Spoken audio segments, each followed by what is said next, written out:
राधा मेरी स्वामिनी और मैं राधे को दास, जन्मो जन्मो मोहे दीजियो श्री बृंदावन धामवास। राधे राधे। शयन एकादशीर व्रत आमरा कबे पालन करब? एकादशीर व्रत पालन करार सठिक नियम। प्रिय भक्त, आज आमरा एकादशीर व्रत पालन करार सठिक नियम एवं शयन एकादशीर व्रत कबे पालन करब এই সমস্ত একাদশীর সম্বন্ধে আমরা শ্রবণ করব। আগামী 17 জুলাই বুধবার শয়ন একাদশীর ব্রত। পৃথিবীর সমস্ত স্থানেই এই শয়ন একাদশীর ব্রত হলো 17 জুলাই বুধবার। তো আমরা 17 জুলাই বুধবার শয়ন একাদশীর ব্রত পালন করব। একাদশীর ব্রত পালন করার কি বিধি নিষেধ রয়েছে? একাদশীর ব্রত পালন করলে কি ফল প্রাপ্ত হওয়া যায়?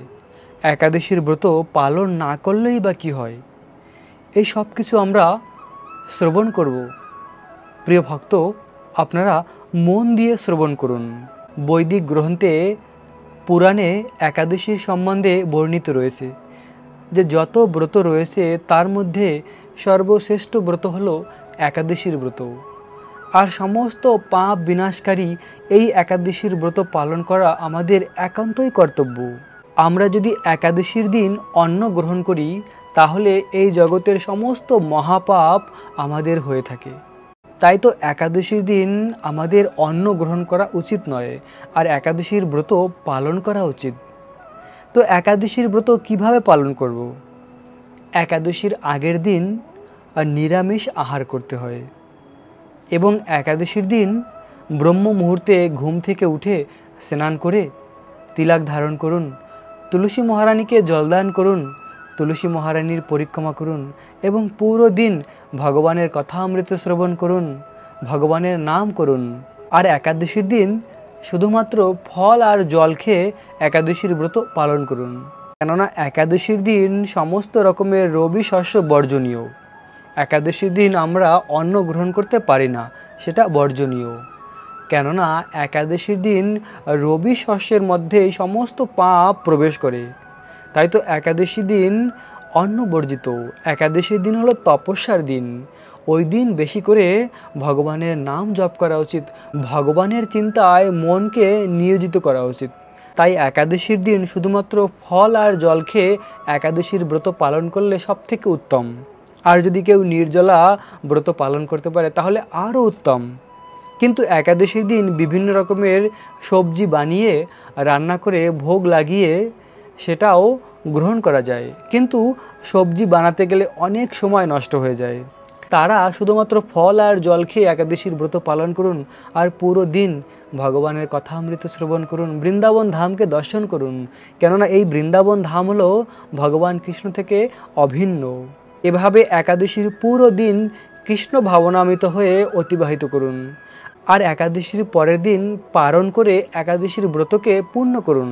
আমরা ভিডিওর শেষের দিকে একাদশীর পালনের সময়সীমাও বলে দেব। তো এভাবে একাদশীর ব্রত পালন করে একাদশীর পরের দিন নির্ধারিত সময় পালন করে একাদশীর ব্রতকে সম্পূর্ণ করতে হয়। এবার কেউ প্রশ্ন করতে পারে, পারণ আবার কি? আমাকে অনেকে প্রশ্ন করেছে, পারণ মানে কি? আসলে পারণ হলো যেমন আমরা একাদশীর দিন সমস্ত রকমের রবি শস্য অন্নকে বর্জন করি, একাদশীর দিন উপবাস থাকি, তো একাদশীর পরের দিন সকালবেলা একটি নির্ধারিত সময় আমাদের পালন করতে হয়। যে বস্তুকে আমরা বর্জন করেছি অন্ন রবি শস্যকে, সেটা রান্না করে ভগবানকে ভোগ নিবেদন করে সেটাই আমাদের গ্রহণ করতে হয়, ভগবানকে প্রার্থনা করে পারণ মন্ত্র বলে এভাবে পালন করতে হয়। আর পালন করার মাধ্যমে একাদশীর ব্রত পূর্ণ হয়। প্রিয় ভক্ত, এভাবে এই পবিত্র মাধব তিথি একাদশীর ব্রত পালন করে জীবনকে ধন্য করুন। এখন আমরা এই একাদশীর মহিমা শ্রবণ করব। মহারাজ যুধিষ্ঠির বললেন, হে কৃষ্ণ, আষাঢ় মাসের শুক্লপক্ষীয় একাদশীর নাম কি? এর মহিমাই বা কী? তা আমাকে কৃপা করে বলুন। শ্রীকৃষ্ণ বললেন, ব্রহ্মা এই একাদশীর সম্পর্কে দেবর্ষি নারদকে যা বলেছিলেন আমি সেই আশ্চর্যজনক কথা আপনাকে বলছি। শ্রী ব্রহ্মা বললেন, হে নারদ, এই সংসারে একাদশীর মতন পবিত্র আর কোনো ব্রত নেই। সকল পাপ বিনাশের জন্য এই বিষ্ণু ব্রত পালন করা একান্তই আবশ্যক। যে ব্যক্তি এই প্রকার পবিত্র পাপ নাশক এবং সকল অভীষ্ট প্রদাতা একাদশীর ব্রত পালন না করে তাকে নরকগামী হতে হয়। আষাঢ় মাসের শুক্লপক্ষীয় এই একাদশী শয়নী নামে বিখ্যাত। শ্রী ভগবান ঋষিকেশের জন্য এই ব্রত পালন করতে হয়। এই ব্রত সম্বন্ধে এক মঙ্গলময় পৌরাণিক কাহিনী আছে, আমি এখন তা বলছি। বহু বছর পূর্বে সূর্য বংশের মান্ধাতা নামে একজন রাজর্ষি ছিলেন। তিনি ছিলেন সত্যপ্রতিজ্ঞ এবং প্রতাপশালী চক্রবর্তী রাজা। প্রজাদেরকে তিনি নিজের সন্তানের মতন প্রতিপালন করতেন। সেই রাজ্যে কোনো রকম দুঃখ, রোগ ব্যাধি, দুর্ভিক্ষ, আতঙ্ক, খাদ্য অভাব অথবা কোনো অন্যায় আচরণ ছিল না। এইভাবে বহুদিন অতিবাহিত হলো, কিন্তু এক সময় হঠাৎ করে দৈবী বিপাকের আক্রমণে 3 বছর সেই রাজ্যে কোনো রকম বৃষ্টি হয়নি। দুর্ভিক্ষের ফলে সেখানে দেবতাদের উদ্দেশ্যে বৈদিক দান মন্ত্রের সাহা ইত্যাদি শব্দ বন্ধ হয়ে গেল, এমনকি বেদ পাঠও ক্রমশ বন্ধ হলো। তখন প্রজারা রাজার কাছে এসে বলতে লাগলেন, মহারাজ, দয়া করে আমাদের কথা শুনুন। শাস্ত্রে জলকে নার বলা হয়, আর সেই জলে ভগবানের অয়ন অর্থাৎ নিবাস। তাই ভগবানের এক নাম নারায়ণ। মেঘরূপে ভগবান বিষ্ণু সর্বত্র বাড়ি বর্ষণ করেন। সেই বৃষ্টি থেকে অন্ন এবং অন্ন থেকে প্রজাগণ জীবন ধারণ করেন। এখন সেই অন্নের অভাবে প্রজারা ক্ষয়প্রাপ্ত হচ্ছে। অতএব হে মহারাজ, আপনি এমন কোনো উপায় অবলম্বন করুন যাতে আপনার রাজ্যে শান্তি এবং কল্যাণ সাধন হয়। রাজা মান্ধাতা বললেন, তোমরা ঠিক বলেছ। অন্ন থেকে প্রজারা উদ্ভূত, অন্ন থেকেই প্রজারা পালন, তাই অন্নের অভাবে প্রজারা বিনষ্ট হয়, আবার রাজার দোষে রাজ্য নষ্ট হয়। আমি নিজের বুদ্ধিতে আমার নিজের কোনো দোষ খুঁজে পাচ্ছি না, তবুও প্রজাদের কল্যাণের জন্য আমি আপ্রাণ চেষ্টা করব। তারপর রাজা ব্রহ্মাকে প্রণাম করে সৈন্যসহ বনে গমন করলেন। সেখানে প্রধান প্রধান ঋষিদের আশ্রমে ভ্রমণ করলেন। এভাবে একদিন তিনি ব্রহ্মার পুত্র মহা তেজস্বী অঙ্গিরা ঋষির সাক্ষাৎ লাভ করলেন। তাকে দর্শন মাত্রই রাজা মহা আনন্দে ঋষির চরণ বন্দনা করলেন। মুনিবর তাকে আশীর্বাদ ও কুশল প্রশ্ন জিজ্ঞাসা করলেন। রাজা তখন তার বনে আগমনের কারণ সব বিস্তারে ঋষির কাছে জানালেন। ঋষি অঙ্গিরা কিছু সময় ধ্যানস্থ থাকার পর বলতে লাগলেন, হে রাজন, এটি সত্যযুগ। এই যুগে সকল লোক বেদ পরায়ণ এবং ব্রহ্মা ছাড়া আর কেউ তপস্যা করে না। এই নিয়ম থাকা সত্ত্বেও এক শূদ্র এই রাজ্যে তপস্যা করছে। তার এই অকার্যের জন্যই রাজ্যের এই দুর্দশা। তাই তাকে হত্যা করলেই সকল দোষ দূর হবে। রাজা বললেন, হে মুনিবর, তপস্যাকারী নিরপরাধ ব্যক্তিকে আমি কিভাবে বধ করব? আমার পক্ষে সহজসাধ্য অন্য কোনো উপায় থাকলে আপনি দয়া করে আমাকে বলুন। তদুত্তরে মহর্ষি অঙ্গিরা বললেন, আপনি আষাঢ় মাসের শুক্লপক্ষীয় শয়নী নামে প্রসিদ্ধ একাদশীর ব্রত পালন করুন। ওই ব্রতের প্রভাবে নিশ্চয়ই রাজ্যে বৃষ্টি হবে। এই একাদশী সর্বসিদ্ধিদাত্রী এবং সর্ব উপদ্রব নাশকারী। হে রাজন, প্রজা ও পরিবারবর্গ সহ আপনি এই ব্রত পালন করুন। মুনিবরের কথা শুনে রাজা নিজের প্রাসাদে ফিরে এলেন। আষাঢ় মাস উপস্থিত হলে রাজ্যের সকল প্রজা রাজার সঙ্গে এই একাদশীর ব্রতের অনুষ্ঠান করলেন। ব্রতের প্রভাবে প্রচুর বৃষ্টিপাত হলো। কিছুকালের মধ্যেই অন্ন অভাব দূর হলো।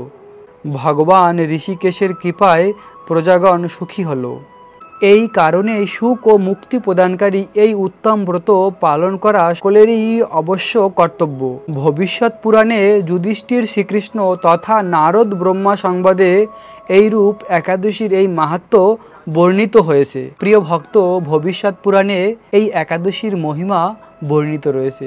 তো আমরা শ্রবণ করলাম এই একাদশীর অপার মহিমা। এই একাদশীর ব্রত সকলেরই পালন করা কর্তব্য। তাই আপনারা সকলে এই মাধব তিথি অর্থাৎ একাদশীর ব্রত পালন করে ভগবান মাধব কৃষ্ণের অপার ভক্তি প্রেম লাভ করুন। প্রিয় ভক্ত, একাদশীর ব্রত পালন করার পরের দিন পারণের সময়সীমা রয়েছে। সেই সময় পারণ করে একাদশীকে পূর্ণ করতে হয়। তো এখন আমরা সেই পারণের সময়সীমা জেনে নেব। বাংলাদেশের ভক্তরা একাদশীর পরের দিন পারণ করবেন সকাল 5টা 27 থেকে 9টা 43-এর মধ্যে। পশ্চিমবঙ্গ বা কলকাতার ভক্তরা একাদশীর পরের দিন পালন করবেন সকাল 5টা 3 থেকে 9টা 26-এর মধ্যে। দিল্লির ভক্তরা একাদশীর পরের দিন পালন করবেন সকাল 5টা 35 থেকে 10টা 10-এর মধ্যে। মুম্বাই মহারাষ্ট্রের ভক্তরা একাদশীর পরের দিন পালন করবেন সকাল 6টা 10 থেকে 10টা 33-এর মধ্যে। পুনে মহারাষ্ট্রের ভক্তরা একাদশীর পরের দিন পালন করবেন সকাল 6টা 7 থেকে 10টা 29-এর মধ্যে। নাগপুর মহারাষ্ট্রের ভক্তরা একাদশীর পরের দিন পালন করবেন 5টা 41 থেকে 10টা 7-এর মধ্যে। চেন্নাই তামিলনাড়ুর ভক্তরা একাদশীর পরের দিন পালন করবেন 5টা 51 থেকে 10টা 7-এর মধ্যে। ভুবনেশ্বর উড়িষ্যার ভক্তরা একাদশীর পরের দিন পালন করবেন 5টা 16 থেকে 9টা 40-এর মধ্যে। বিহারের ভক্তরা একাদশীর পরের দিন পালন করবেন 5টা 9 থেকে 9টা 39-এর মধ্যে। ঝাড়খণ্ডের ভক্তরা একাদশীর পরের দিন পালন করবেন 5টা 12 থেকে 9টা 40-এর মধ্যে। ছত্তিশগড়ের ভক্তরা একাদশীর পরের দিন পালন করবেন 5টা 30 থেকে 9টা 56-এর মধ্যে। শিলং মেঘালয়ের ভক্তরা একাদশীর পরের দিন পালন করবেন 4টা 42 থেকে 9টা 13-এর মধ্যে। গুয়াহাটি আসামের ভক্তরা একাদশীর পরের দিন পালন করবেন 4টা 41 থেকে 9টা 13-এর মধ্যে। মণিপুরের ভক্তরা একাদশীর পরের দিন পালন করবেন 4টা 36 থেকে 9টা 5-এর মধ্যে।